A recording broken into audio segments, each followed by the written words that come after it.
Hello and welcome to... I really don't even know. But we're going to be comparing the A&K and the Tayga. Now, we're comparing this in a little different way. Instead of just comparing completely fully upgraded like most people do, we're going to be comparing them as starter trucks, which is something not many people that I know or have really seen, but that's just because I'm lazy. But well, we're going to basically just compare them to starter trucks, since you can get to both of them fairly easy. I'm level 3 and I got to both. This is actually a continuation of one of the other videos that I did of where I got the A&K at level 2. Granted, you can actually get it at level 1 as well, but I didn't feel like doing that. But anyway, let's get on to the comparison of them both as starter trucks. Now, the first thing I want to talk about is which one is easier to get. They're both fairly annoying to get. Now, since I brought up that the A&K you can actually get at level 1 if you're stubborn enough. That's the best way to describe it, is if you're stubborn enough, you can actually get it before you can get the Tayga. Kinda. Well, you can even get the Tayga at level 1 too. I should really honestly say that you really can. It's just more difficult and more frustrating, but... So, with the A&K, getting to it is very difficult for the A&K. That much is very, very, very useful. At least if you're level 2 and you have alternating tires, since you could literally just use the Chevy and the Scout 800 to get to it. Now, onto the Tayga. Now, to get the Tayga, you actually have to complete a task. You don't just drive up to it and just all of a sudden you have it. The Tayga, you actually have to do a task to repair it. Now, the Tayga has 630 units of damage it can take, and altogether, there we go. I can't English, I'm sorry. But that's a pretty good thing in general for that, which is just a durability. But with that being, if you're trying to get that with the Scout 800 with its... Oh, what does it have? It has... where are you? The Scout 800 with its 300 repair points. It's actually more than I thought. And 70 and 34. Sorry, I'm dying. 37, not 34. Read the thing, you dumbass. 37 gallons of fuel. It takes a bit. It takes at least 3 trips with that. And with that, it also takes a few more because you also have to repair the tires, and this thing only has 1 tire repair on it. If you're curious how I did it, I used this with the A&K, and I just pulled this with the A&K. It just worked a lot easier. That's how I got it. Okay, but that's one of the things. But at least you only have to repair the Tayga. And the Tayga is also very, very close to the garage, which you should now, because you've probably been playing the game for a while. I'd imagine, at least. But, anyway.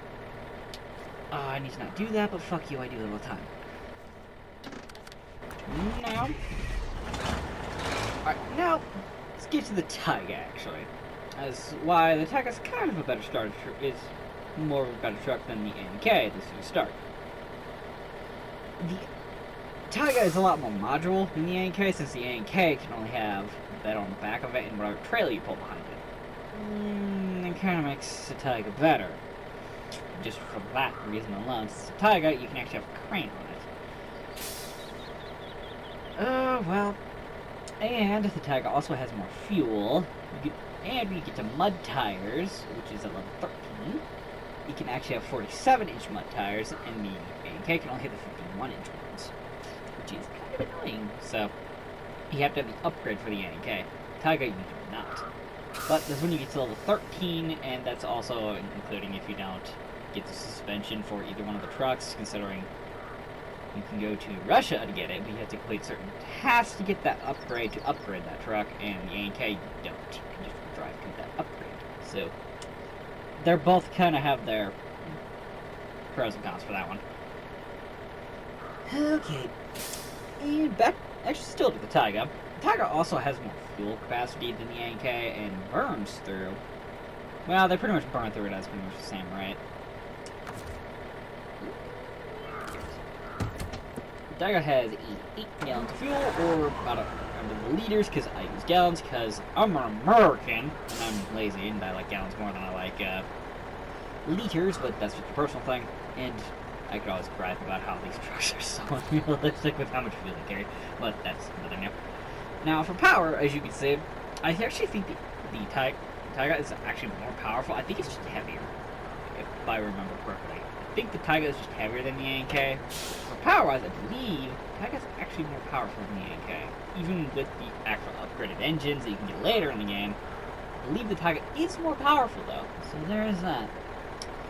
But one of the more important things for both of these trucks is the tires they can have. Now, as you can obviously see, the Tayga, which is kind of annoying, these tires actually are, but these Tigers are classified as all-terrain tires.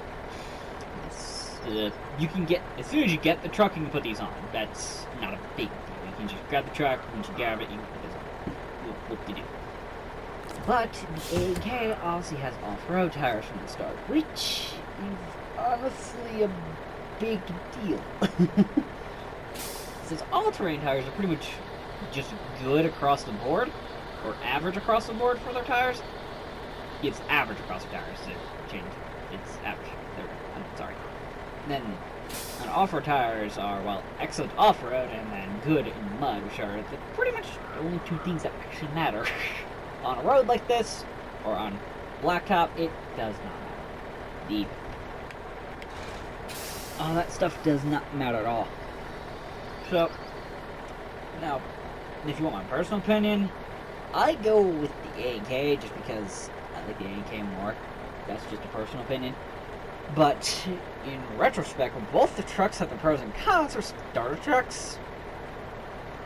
One being a Russian truck, and if you're going to bring it to an American map, I just feel weird doing that.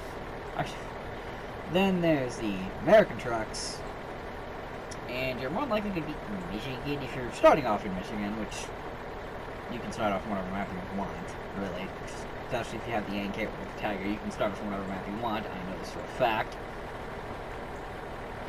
But that is another thing. If you're starting off on a Russian map, getting the Tayga as soon as you can is actually a pretty damn good idea. And if you're starting off on an American map, getting the A&K is a pretty damn good idea as well. So, again, another pros and cons for both.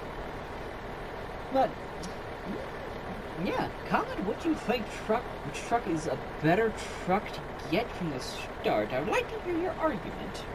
And it can literally be XYZ is my favorite truck and that's why it's better. I agree to that statement. I agree to that statement wholeheartedly. I always agree to that statement wholeheartedly.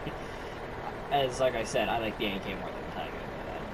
I just like the A&K more. But again, comment down below. Which one do you think is better for a starter truck and why? Other than that, oh, one other thing. The A&K is faster than the Tayga. That's actually kind of important. That is actually a very important thing. The A&K is actually a lot faster than the Tayga. It is a lot faster than Tayga. The A&K don't give a crap when it goes to them, for the most part. The A&K kind of digs is the other thing. So, it kind of burns through its fuel while the A&K will go through all of its fuel, but will get all the way there. So, again, another problem, but whatever. But, yeah. Scribble, like, share video, blah blah blah, all that bullshit, and